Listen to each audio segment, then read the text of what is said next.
Es uno de los temas, Agustina, de la semana, el dólar que va y viene, los datos de la inflación, y está Javier Milei con nosotros. Hola Javier, buenas tardes, gracias por este contacto. ¿Qué tal, Hugo? ¿Y qué tal, Agustina? Siempre es un gusto hablar con ustedes. ¿Lo peor está por venir o lo peor ya pasó, Javier? No, lo peor está por venir. Vos mencionabas, Hugo, el tema de la inflación. Mirá, la inflación no es solo que el dato de octubre es muy malo, que 3,8% anualizado estás en niveles del orden del 60% anual. Si vos tomás la inflación de alimentos anualizada está en torno al 80%, y si tomás otros rubros ya están arriba del 90%. Y la realidad, lo peor de todo, es que cuando vos mirás también la serie, después de esos 2 meses seguidos que se tocó el 1,5, la inflación empezó a rebotar y empezó a subir.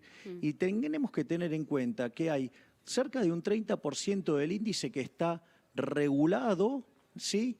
Y hay un 40% que todavía está pisado por temas de la cuarentena, de alguna manera, que seguimos teniendo de alguna u otra manera, con lo cual son números muy malos, muy malos.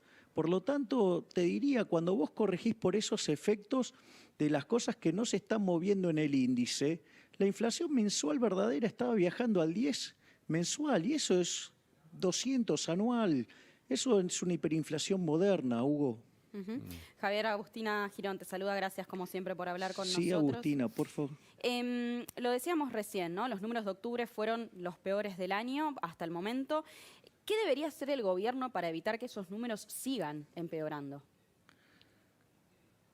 Bueno, en principio Argentina está en una situación tan delicada que el programa de corto plazo no puede diferir del programa estructural o de largo plazo, por decirlo de alguna manera. Vos ahora te encontrás en una situación tan límite donde Argentina lleva metiendo parches tras parche. Entonces, si Argentina, digamos, ya no tiene más chances de tirar la pelota para adelante, por lo tanto, inexorablemente tenés que hacer buena política económica, y hacer buena política económica tenés que enfrentar un conjunto de reformas. Hay 3 que son básicas para que la economía empiece a crecer, que es la reforma del Estado. Para poder bajar impuestos vas a tener que bajar el gasto público. Claro. Por otro lado, vas a tener que modificar el sistema laboral hacia adelante. No puedes tocar los derechos adquiridos, pero como tenés más de 6 millones de personas que están fuera del sistema, tenés que hacer algo con el tema laboral. Y por otra parte, vos, digamos, una vez que haces esas 2 reformas, podés empezar a competir, ¿sí? A abrir la economía. Eso lo que va a hacer es que vos durante muchos años vas a poder tener una fuerte tasa de crecimiento. Y eso después te permite abordar otro tipo de reformas, por ejemplo, hacer bien la reforma previsional, ¿sí? Para que vos arregles el agujero fiscal que te genera, que son 3 puntos del PBI y creciente, sí, pero sin afectar los derechos de los jubilados presentes. Y bueno, digamos, tenés en la segunda generación también tenés la reforma de la coparticipación, donde debería ser eliminada. Deberíamos volver a la idea original de Alberdi de la correspondencia fiscal, ¿sí? Y bueno, y después ya tenés las reformas de tercera generación, como ser la reforma en temas de educación y temas de salud, y ni que hablar en los temas de seguridad. ¿Qué opinás de la gestión de Guzmán, que ahora parece más acorde al fondo, dispuesto a hacer un ajuste? Digo, no hay más IFE y algunas otras medidas que son contradictorias con lo que decía hace algún tiempo.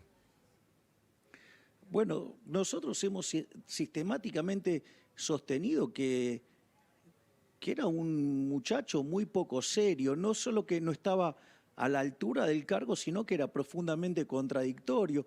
Recordemos que cuando arrancó, él dijo que no iba a hacer un ajuste, ¿sí? Y al poco tiempo mandó un ajustazo con impuestos de casi 2 puntos del PBI, esperaba recaudar.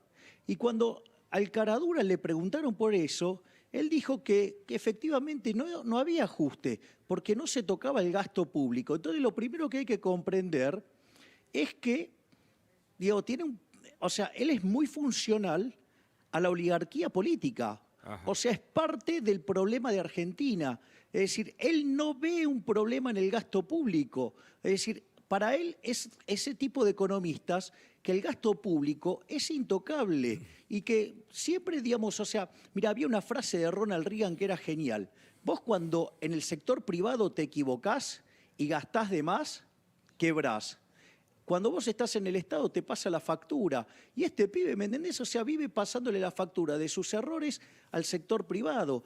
De hecho, fue un desastre lo que hizo con la deuda, porque terminó pagándole a los acreedores lo que los acreedores querían. Recordemos que cuando arrancó la negociación, él ofrecía 38, 39 y los acreedores pedían 55. Tardó casi 8 meses para ofrecerle 54,80. O sea, perdió un montón de tiempo, eso fue muy grave, pasó, digamos, además en el medio estaba el tema del coronavirus.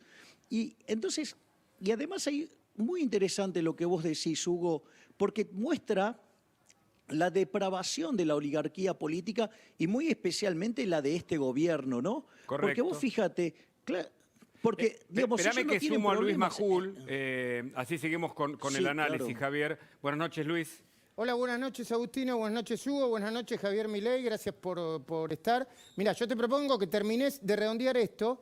Después nos despedimos de Especial Domingo y la seguimos en La Cornisa, que tenemos un programa muy potente y veo que estás calentando motores, ¿sí? Pero termina con la idea, Javier, dale.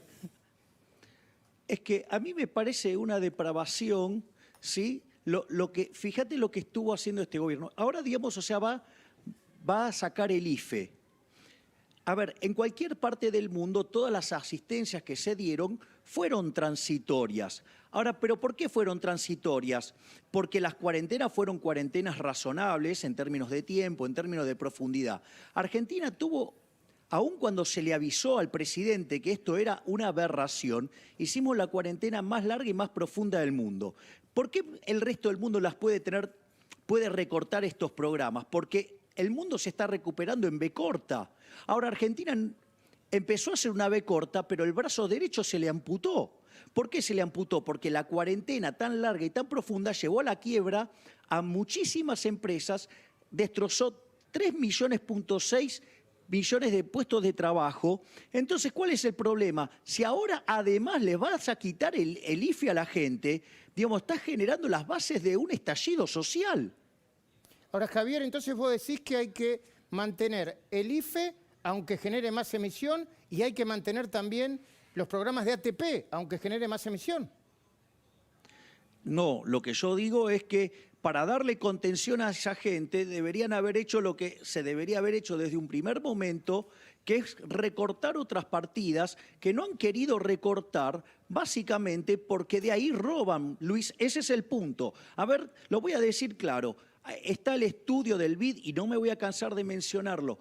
La ineficiencia técnica en el peor región del mundo es América Latina con 4,4% del PBI. Argentina tiene 7,2%. Mirá si no podrían haber tocado de ahí. Y no solo eso, sino que además de esos 7,2, 5 puntos son de robo. Entonces, digo, deberían haber dejado de robar para dar justamente estos programas. Ahora que quebraron al sector privado, que dejaron un tendal de empresas en el aire, digamos, que dejaron un desempleo enorme, porque el verdadero desempleo no es 13%. Cuando uno corrige por el efecto desaliento, el verdadero desempleo en Argentina 29. es 30%. Bueno, por eso, digamos, y va a ser peor, Luis. Entonces, ¿sabes lo que pasa? Es decir, ahora, vos, después de haber generado este desastre, ahora, ¿qué le vas a decir a la gente? Bueno, mire, ahora arréglese porque los números no me dan y ahora tengo miedo que me estalle la situación y ahí se me va a complicar políticamente. Mirá, se le va a complicar políticamente de todas maneras. O sea, si no ponen en caja las cuentas fiscales, van a generar un desborde, digamos, de emisión monetaria que va a terminar explotando y que ya empezó a explotar, ¿sí? Y si no lo hacen, y lo hacen tocando, digamos, las cuentas de la gente, sí, que tiene que ver con las partidas sociales, le va a estallar por otro lado. Ahora o sea, vamos ¿qué a quiere hablar decir de esto? eso, Javier. Ahora yo te quiero preguntar, no quiero dejar pasar, porque la verdad que sos una máquina de tirar datos y está muy bien eso, pero yo no quiero, hoy no te voy a dejar pasar, no, en el buen sentido, ningún dato. Dijiste que por lo menos el 5% del presupuesto es afano, es robo, es choreo. ¿Me das ejemplos? Bueno, por ejemplo, el impuesto inflacionario. Digamos, vos tenés 10 puntos del PBI, más, tenés de demanda de dinero, M1 es 13 puntos el PBI. Con una inflación del 50%, esos son 5 puntos del PBI que te roba la corporación política sin ni siquiera que pase por el Congreso. Y eso no están en los otros, porque los otros están mezclados, por ejemplo, en los sobreprecios de la obra pública, en los subsidios, en las transferencias discrecionales a provincias y de provincias a municipios. Ahí me quiero detener, Javier, ahí me quiero detener. Quedamos en los 5 puntos del presupuesto que es choreo, porque hay mucho tole-tole con el presupuesto y la mano que metieron tanto Cristina, dicen algunos, como más a otros. ¿Me esperás un segundito, por favor? Sí, claro, ¿Y obvio. la seguimos? Agustina Girón. Sí, es un escándalo que hacen. Claro que sí. Agustina Girón, Hugo Machiavelli, un programón hicieron hoy, muy interesante, muy divertido, desde Gracias. Coppola hasta las piruetas que hizo Javier Mozo en el Rosedal, estuvo muy divertido todo. Nos vemos el domingo que viene, ¿sí? Y nos despedimos, y después de la despedida, así arranca la cornisa. Con Milei, ya está Federico Andajasi, ya está María Julia Oliván. Programón tenemos hoy. Quédense. Sigo entrevistando a Javier Milei. Javier, la pregunta entonces que te estoy haciendo es, ¿hay una guita de corrupción en el presupuesto que dibujaron Cristina y otros? Bueno, vos sabés que hay muchas formas que tiene el sistema político para robar. Uno tiene que ver con la obra pública. De hecho, yo sistemáticamente he estado proponiendo hacer un sistema de iniciativa privada a la chilena que justamente lo que hace es evitar el robo. Bueno, es una cosa como que le estés hablando a las paredes. Obviamente que después vos tenés lo que tiene que ver con las transferencias discrecionales de nación a provincia y provincia a municipio. Esto nosotros en algún momento lo explicamos, que en general eso sucede cuando, como vos el presupuesto lo fijás en términos nominales, cuando la inflación excede, eso hace que lo que tiene que transferir el gobierno lo hace discrecionalmente. Entonces, cuando dibuja la inflación para abajo, ¿sí?, lo que está haciendo es comprarse algo así como el látigo para tener a los gobernadores atados. Para mí, el cambio de Ferraresi, para mí, Javier Milei, para mí, yo lo voy a decir en el editorial, el cambio de Ferraresi es un cambio de una mujer honesta que no podía ella misma nombrar a alguien para que le cuide su firma por un intendente que tiene muchas acusaciones sobre corrupción, kirchnerista, con una presentación casi fascista en el último juramento, con niños diciéndole que era el mejor del mundo. A mí me parece un escándalo, ¿eh? No, claramente es un escándalo, pero a ver, este gobierno, digamos, o sea, no nos sorprende nada. Este gobierno ya tiene una historia, digamos, sobre robar y ya sabemos la historia de la jefa de la banda, así que mucho no hay que agregar acá. Lo que podríamos discutir es, digamos, si a vos te parece, el nuevo desastre que quiere causar Argentina, que puede terminar de destruir a la economía argentina definitivamente. ¿Y cuál sería el nuevo desastre? ¿Con qué? A ver, ¿con el nuevo acuerdo de fondo, con los ajustes, con el presupuesto? ¿Con qué últimas medidas? Con lo que tiene que ver con el sistema previsional. Hay que tener en cuenta, esto es muy importante porque esto afecta al ahorro de la economía, por ende afecta a la inversión y por ende afecta el crecimiento a futuro, y lo que va a hacer es multiplicar la pobreza como nunca en la historia argentina, cosa que ya empezó a hacer. A ver, Argentina tenía el sistema previsional, el que lo destruye originalmente es Perón, yendo a un sistema de reparto copiado básicamente del sistema de Alemania, que era una estafa, ¿no? ¿Por qué? Porque en realidad el sistema ese era que a vos te prometían jubilaciones a los 65 años y la expectativa de vida era de 40. Entonces, ¿qué hacían? Se la gastaban toda. Bueno, eso terminó de colapsar a fines de los 80, durante el gobierno de Alfonsín, a los inicios del gobierno de Menem, y eso generó una reforma del sistema previsional que fue hacia el sistema de capitalización. ¿Qué pasa? Cuando las cosas se estaban normalizando, como el señor Néstor Kirchner era un piromaníaco del gasto público, le gustaba gastar, en el 2007 trató de nacionalizarlo, volver a tener el sistema de reparto. El 90% de la gente que dijo que no, entonces apareció Vudú, y ¿qué hizo? Le regaló la reforma del sistema previsional, que fue, nos metieron de vuelta a todos en el sistema de reparto. A partir de ahí empezaron a gastar discrecionalmente en cualquier cosa y empezaron a destrozar el Fondo de Garantía de Sustentabilidad.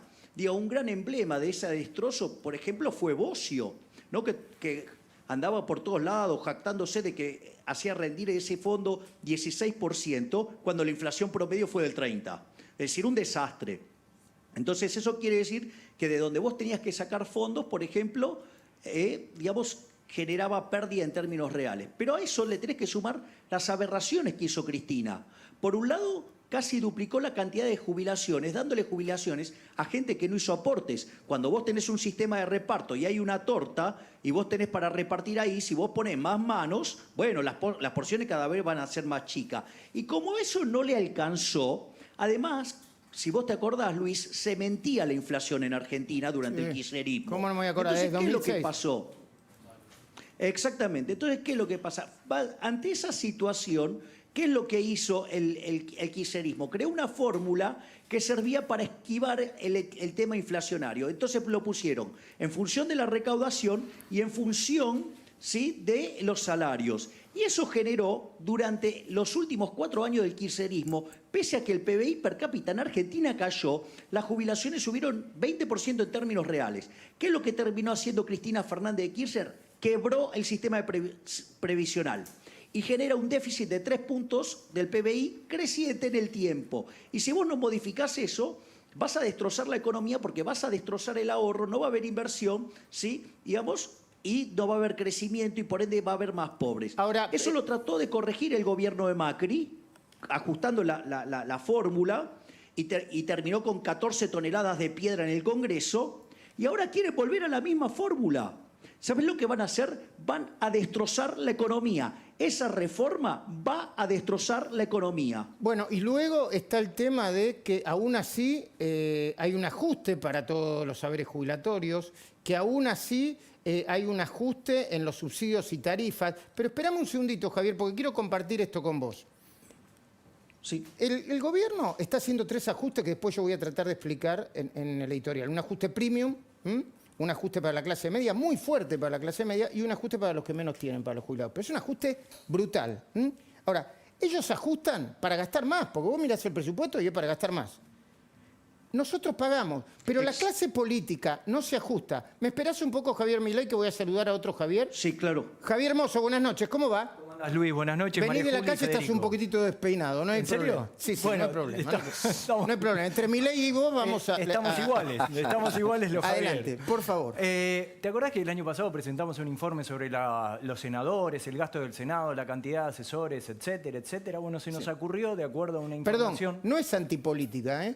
Es ponerle costo a la política, que es distinto. La política no puede tener un costo infinito, como nada puede tener un costo infinito. Adelante, Se Javier. nos ocurrió hacer un informe con respecto a información que nos llegó. Entonces decidimos ver acerca de la legislatura de Santa Fe. Pregunta, ¿por qué por qué elegimos a la legislatura de Santa Fe y a la legislatura de la provincia del Chaco? Y porque son De las más- de las más que caras. más, claro, de las que más gastan, por llamarlo de alguna manera. Por ejemplo, la legislatura de Santa Fe, Luis, tiene 1.472 empleados. La Cámara de Diputados está compuesta por 50 personas, 50 diputados, y tienen un presupuesto anual de nada más ni nada menos que 3.220 millones de pesos. Ah, bueno. Perdón, mirá la cara de Milei. ¿Qué pasa, Javier? Tremendo, ¿eh? 3.200. No. La verdad que, digamos, el despilfarro que es el sector público es una cosa verdaderamente tremenda. O sea, por eso, bueno, fíjense que no es por hacerme autobombo, pero una de las cosas que yo propongo es retomar el concepto de honorabilidad de las legislaturas, ¿no? Que sean ad honorem. Ok. Cosa que yo estoy, digamos, renunciando a mi dieta en caso de llegar a ser diputado mira vos, nacional. mira vos. Bueno, continúa, Javier. El otro Javier, Mozo, dale. Cámara de Senadores, fíjate, 19 miembros. El presupuesto, 2.257 millones de pesos. Presupuesto total, casi 5.500 millones de pesos. A ver, pero los diputados tienen una Cámara de 50 diputados. La Cámara de Senadores tiene una Cámara de Senadores de 19 solamente. Sí, exactamente. Entonces, cada diputado, Cada diputado le cuesta a los santafesinos por mes, 5.368.000. Y Wow. fíjate lo que le cuesta a los santafesinos cada senador.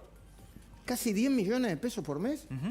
Pero tienen, no sé, un batallón de asesores. 1.472 empleados. Es lo que se conoce el dato, entre permanentes y los que son contratados por año. Bueno, a ver, esto tendrían que explicarlo, ¿eh? Yo no voy a decir, che, mirá, porque después parece que efectivamente quizás es su trabajo, quizás promulgan leyes que son espectaculares para la provincia y para la República Argentina, no sé. Vamos a hablar de este tema. Vamos a Se pasar ríe Milei. pasar a otro dato. Fíjate, la dieta de cada senador en bruto, sin los descuentos, 300.000 pesos. Sí. 300 lucas. No, se le descuenta Eso- de bolsillo. Eso, 300.000 menos los descuentos le quedan Ajá. 140, 180, de acuerdo a la antigüedad aproximadamente. Cada uno, esto es interesante, no porque lo anterior no lo fuese, ¿no? Cada uno recibe 1,5 millones de pesos por mes para gastos de acción social sin rendición de cuentas. Equivalen a 28,5 millones Le dan un palo y medio así porque sí. o 300... Fede, no me diga que no es una ganga bárbara, ¿eh? No, palo y es- medio y no le rendís cuentas a nadie. Es ¿eh? tremendo, pero vos ten en cuenta que los jubilados pasaron de cobrar $300 más o menos, antes de todo esto, A 120. a $120. sí. Quiero decir, se les bajó automáticamente la jubilación. ¿Por qué la política cree que no tiene motivos para bajar Y lo su peor, peso? como me dice María Julia, siempre que te la venden cambiada, te dicen, no sabe, esto es un gobierno nacional y popular que está repartiendo todo, ¿no, María Julia? Dice. No, a mí lo que también me impresiona, que seguramente ahora lo va a contar Javier, es qué hacen los políticos, ¿no? Porque cuando nosotros, por ejemplo, a nivel nacional, los senadores del Frente para Todos, del Frente para la Victoria, fueron hasta el Fondo Monetario Internacional, que también Milei puede hacer algún comentario de esto, a dejar una carta contra el fondo denunciando a Macri, en el momento en el que la misión Ahora. se estaba por ir, pero se tuvo que quedar porque se contagiaron de COVID en la Argentina. Yo digo, muchachos, ¿para qué les estamos pagando? O sea, ¿esto es positivo, es negativo para la macroeconomía de la que hablamos siempre, no? Continúa Javier Mozo, dale. Hablando de lo que decía María Julia, porque esto está todo relacionado. Sí. Fíjate lo que han hecho hasta el momento los senadores y los diputados en la provincia de Santa Fe. Fiesta provincial de la mayonesa de ave No, pero vos agarrás solamente. deben haber artesanal. presentado otra Pará, cosa Luis, también. artesanal. Bueno, No es lo mismo. no seas. Sos malo vos. No, no. Declararon a una localidad en Santa Fe como la Pará, capital en el control se provincial. están riendo, no puedo seguir. Pará, no seamos irrespetuosos, primero. Pero es lo único que presentaron, no, deben haber presentado en otra serio. cosa. Bueno, dale, Bueno, ¿qué más? mirá, fiesta provincial del risotto piamontés. No, basta, me voy. No, Me voy porque están ya, basta, me voy. vení, Que no, siga vení, Javier Luis, Milei, vení, este. vení que hay Pará, risotto, vení. Hay risotto, Pero hay vos tenés algo risotto. contra los Fiesta piamonteses, provincial Luis. del risotto piamontés. Claro, te vas a tirar en Hay contra de la más, comunidad hay más, italiana. Luis. Para que hay más, para que hay más. Mirá. Dale. Fiesta provincial de la hamburguesa. Wow. Ah, bien nacional y popular. Pero no sabemos con qué corte de carne todavía. Esto tiene hay que ver presupuestos con qué asignados, corte de capaz. carne. Bueno, ¿y qué más? A ver, hay un poquito más. La legislatura de la provincia de Santa Fe sanciona, declárese en el artículo 1, la capital provincial del queso a la ciudad de Totoras.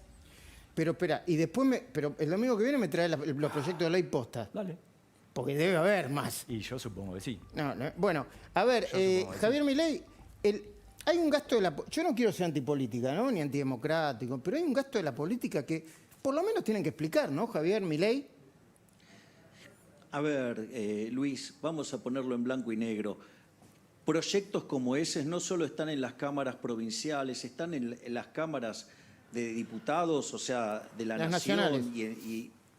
Exactamente. Eso, digamos, yo me acuerdo del proyecto del Salame Quintero o de declarar a el cuarteto no sé qué cosa. Digo, eso es una tomada de pelo a la gente. La gente, a veces, digamos, a ver, Luis, estamos camino a 50% de pobres, estamos camino a un desastre tremendo en la economía y esta gente se dedica a hacer eso. O sea, no resignan sus privilegios para hacer esas cosas. Y yo te voy a decir algo, Luis. Estos legisladores que tiene Argentina, yo te digo, regalados son caros. Y es más, si vos le pagaras el sueldo y no fueran, aún así sería mucho mejor, porque después cuando sancionan leyes que hacen tremendo daño. Digo, ahora van a venir con el impuesto a la riqueza, van a causar un daño enorme. Están generando que ya se fueron 1000 empresarios a Uruguay. Entonces, el problema es, ¿quién va a poner el capital para producir? Porque esto es muy fácil. Suponete lo siguiente, Luz, vos tenés una empresa que hace pozos. Si vos tenés una retroexcavadora, sí vos podés pagar salarios altos. ¿Por qué? Porque justamente eso es lo que genera el capital, que vos puedas pagarle a los trabajadores altos salarios. Ahora, si vos combatís el capital y el capital se va, la gente va a tener que hacer los pozos con palas. ¿Y sabés cómo va a ser el sueldo? Va a ser miserable. Bajo, claro. Entonces, si no entendemos eso, ¿me entendés? Nos vamos a seguir empobreciendo. Si ya no da más esta economía. Y Alberto Fernández, con esta cuarentena cavernícola, le terminó de pegar un golpe de gracia. Porque yo lo que digo es, ¿cómo van a reactivar la economía? ¿Cómo vas a poner? Porque vos, para hacer funcionar las máquinas, Tenés ¿sí? que poner, necesitas capital de...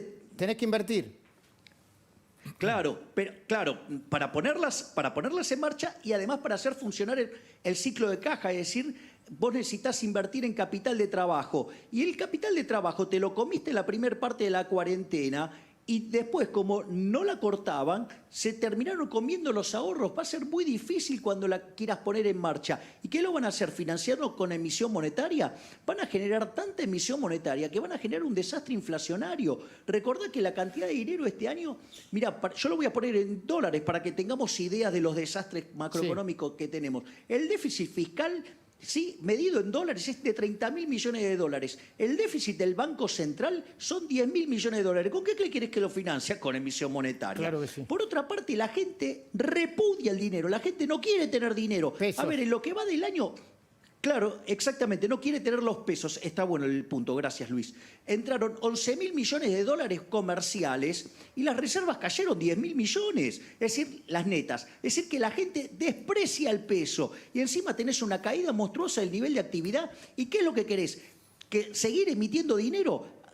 Bueno, ¿por qué crees que sube el dólar? Porque están viendo ese desastre. Porque cuando vos tenés un desequilibrio monetario de esas características, cae el poder adquisitivo del dinero y todos los precios expresados en unidad monetaria suben. Entiendo. Bueno, el dólar es un precio más. ¿Te puedes quedar ahí un segundito, Javier Milei, si no estamos Pero obviamente, abusando de tu tiempo un fin de semana? Terminá con es un placer para mí. Bueno, termina con el informe, Javier, por favor. Acerca de la perpetuidad de los funcionarios. Hay un senador provincial en Santa Fe que está desde el año 91. Ah, mira vos. Salvo 4 años desde ahí, desde el 91 para acá. Después Dale, estuvo- legislatura del Chaco, vamos. Fíjate lo que son, 32 diputados, presupuesto 3.292 millones de pesos. Cada diputado cuesta 8.570.000 pesos por mes. Tiene 64 empleados cada legislador, por llamarlo de alguna manera, porque son una recontra 2.048, pyme, ¿no? 2.000, ya lo creo, 2.048 empleados que tiene la legislatura chaqueña. Muy bien, ¿algo más? Sí, un agradecimiento Dale. breve porque mucho nos colaboró con esta información. Guillermo Lanfranconi es un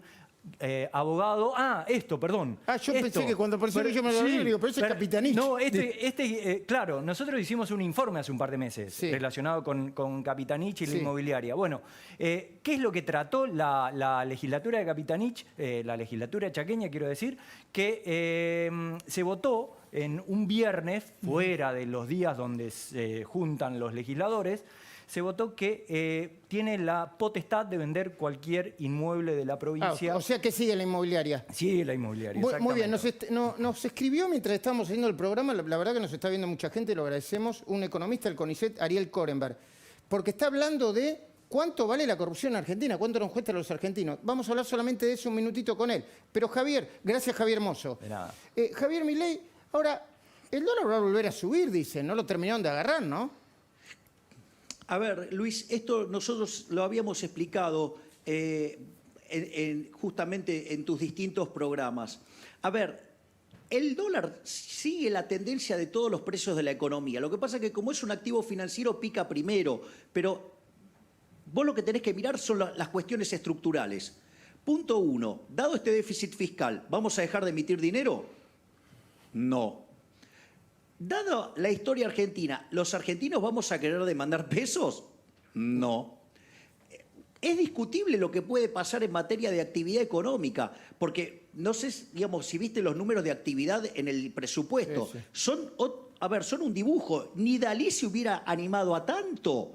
Digamos, Argentina creciendo el 4,5 sostenidamente, cuando en los últimos 10 años la tasa de crecimiento promedio en Argentina es medio punto negativo, y si vos tomás desde el 2012 con el 2020 te da, digamos, básicamente 1,5 puntos negativo. Por lo tanto, o sea, ya tenés dibujada la tasa de crecimiento, tenés dibujada la tasa de inflación, difícilmente sea el 30% cuando vos tenés el dato de octubre de 3,8, que implica que la inflación ya viene viajando al 60, y si tenés el rubro de alimentos ya viene viajando al 80, y bueno, indumentaria viene casi viajando al 100 anualizado. Por lo tanto, digamos, vos tenés un proceso de inflación lanzado también. Bueno, todos esos elementos hacen que el dólar también tenga que subir. Y lo bajaron artificialmente. Si vos te acordás, en tu programa yo dije, esto era como darle a un enfermo de cáncer Una aspirina.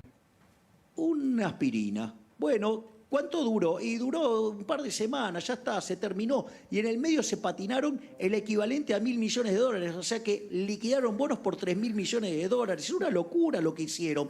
¿Y qué lograron? Bajarlo un ratito. ¿Y después qué pasó? Volvió a subir. Entonces, todos los desequilibrios que tiene Argentina, ¿sabes qué? Cada vez estamos más cerca del escenario de la hiperinflación. Porque yo te voy a decir algo que muchos economistas no lo están percibiendo. La demanda de dinero en Argentina debería, la transaccional M1, debería estar en orden del 4% del PBI. Hoy es 13%. ¿Sabes cómo se arregla esa discrepancia entre el dinero que hay y el que debería haber? ¿Cómo? Con multiplicación de precios. O sea, los precios se tendrían que por lo menos multiplicar por 3 veces. Javi, eso es 200%. Y ahora vamos a hablar de la inflación, pero dame un segundito nada más porque Sí, antes claro. de hacerte las 2 preguntas finales, quiero hacer participar rápidamente a Ariel Korenberg porque me reenvió un tuit. Uno de los mejores economistas de la Argentina. Ah, mira vos, no sabía que se llevan bien. Porque nos escribió recién y nos gusta que sigan la conversación mientras estamos haciendo el programa. Ariel, buenas noches, buen domingo. ¿Me contás brevemente el costo que vos calculaste de la corrupción argentina, por favor? Sí, hace 2 años, en base a los testimonios de los cuadernos, compilamos la inversión pública y los subsidios a energía y transporte y le aplicamos los sobornos denunciados por los empresarios en el caso Cuadernos. Y en ese sentido, en su momento, en el 2018, a precio de 2018, acumulaba en 11 años 36.000 millones de dólares, unos 3.000 millones de dólares por año, que sería acumulado, porque la cifra que dio Javier, que estuvo muy bien ahí recordando la cifra del BID, es anual. Lo que nosotros calculamos es un 7,5% del producto. Lo que quería señalar, Luis, que ese número no es gratis. Ese número hoy Argentina lo podría tener en términos de ahorro en las reservas del Banco Central, que no tiene nada. La reserva neta del Banco Central, Javier debe tener mejor la cifra, incluso hasta serían negativas. Son 2.000 negativos, Ariel, querido. ¿Cómo estás? ¿Qué haces? Son 2.000 negativas. 2.000 negativas. Si vos comparás esta acumulación de sobornos y coimas sobre obras públicas denunciadas por los empresarios en los cuadernos de Centeno, pero dando testimonio en la justicia, aplicando a la inversión pública, tal como en su momento el secretario de Obras Públicas, José López, denunció en la causa, que abarcaba no solo la obra pública nacional, sino la provincial y municipal, que son más o menos 2/3 del total de la inversión pública en Argentina, más los subsidios de energía y transporte. Eso equivale a más de 30 veces, ya es infinito, porque tenemos reservas netas negativas. ¿Ok? Entonces, el tipo de cambio para la gente hoy sería mucho más bajo. En su momento se podría haber morigerado el aumento de tarifas y otros efectos. Es decir, si se la hubiera corrupción robado tiene menos. efectos. Si se hubiera robado menos, está claro. Ariel, agradecido, perdón el poco tiempo, pero queríamos introducir lo que nos acabaste de escribir y muchas gracias por participar. No, un gusto, un saludo a todos. Bueno, ahora, Saludos, Javier. Javier, ahora, Luis, ¿me dejás hacer una mención adicional? ¿cómo no? Que el impuesto inflacionario también es robo, porque es un impuesto no legislado. Entonces, cuando vos generás inflación, ¿qué es lo que pasa? Se te degrada el poder adquisitivo de la moneda. ¿Y quién se beneficia con eso? El Estado. Político, que es el que gasta primero el dinero, exacto. O sea, y eso, ¿sabes qué? Es muy grave en dos sentidos. Uno es que golpea más fuerte sobre los más pobres. O sea, es el impuesto al pobre, le digo yo, ¿sí? Y por otra parte, cuando la tasa de inflación le pasa el 20%, perdés un 0,58 de crecimiento. Eso corregido en la historia argentina desde que tenemos Banco Central, ¿sabés qué PBI deberíamos tener hoy si no hubiéramos tenido esta locura inflacionaria a lo largo de la historia? ¿Qué PBI? El PBI per cápita de Estados Unidos. O sea, ¿cuánto es por año? ¿Cuál es el...? 67 mil millones de 67 mil dólares per cápita. Por $70.000 por año. Mira vos. Ponele 70 mil dólares per cápita por año. Javier, la última, y agradeciéndote el tiempo. Vos hablaste de tres posibilidades siempre, alguna más fuerte que la otra si esto sigue así. O una devaluación de mercado desordenada y desastrosa, o una altísima inflación, creo que mencionaste hiperinflación, o una especie de default, pero default, ya hay un default de hecho. Bueno, a ver, hay default en varios sentidos. Primero, Argentina ya defaultió y reestructuró la deuda. Argentina, de hecho, no puede pagar la deuda con el Fondo Monetario Internacional. Por eso está pidiendo un crédito de facilidades extendidas, que implica hacer un conjunto de reformas estructurales que este gobierno claramente no está dispuesto a hacer. Con lo cual, ahí ya tenés un riesgo, digamos, que estamos a punto de explotar. Por otro lado, la reforma previsional que está impulsando el kirchnerismo, o sea, va a generar un desastre. O sea, porque más allá de lo que pueda pasar coyunturalmente, que es una discusión que yo, digamos, o sea, en una situación, si se da lo que dice el gobierno, que hay un rebote, ¿sí? Y que el salario real crece al ritmo de ese rebote, te aviso que el sistema empieza a colapsar y te explota por otro lado. Y la realidad es que una hiperinflación moderna es 150%, porque pensá esto, Argentina tenía 50 veces más inflación que América Latina en los 80. Sí. Hoy América Latina tiene 3% de inflación. Multiplicás por 3, te da 150. Entonces, si vos tenés, ya que el índice viene viajando al 60, tenés alimentos viajando al 80, tenés indumentaria viajando al 90, cuando vos corregís por la parte no regulada, venís viajando arriba del 200%. Y encima tenés un problema, que el año que viene vas a duplicar la cantidad de dinero. Y además, tenés el triple de dinero que el que deberías tener normalmente. Eso te da que por lo menos el índice de precios, en una situación donde la gente se asuste y corra contra el sistema financiero, los precios se te pueden multiplicar por 6, o sea, una inflación del 500%. Gracias, Javier Milei, por este momento, por este contacto. Muchísimas gracias. Por favor, es un gusto enorme y un abrazo grande a todos. Muy bien, y como nosotros en la CONICET nos gusta unir una cosa con la otra, y venimos insistiendo con esto, para nosotros uno de los temas más graves que implican la pandemia es la educación. Lo viene diciendo María Julia Oliván.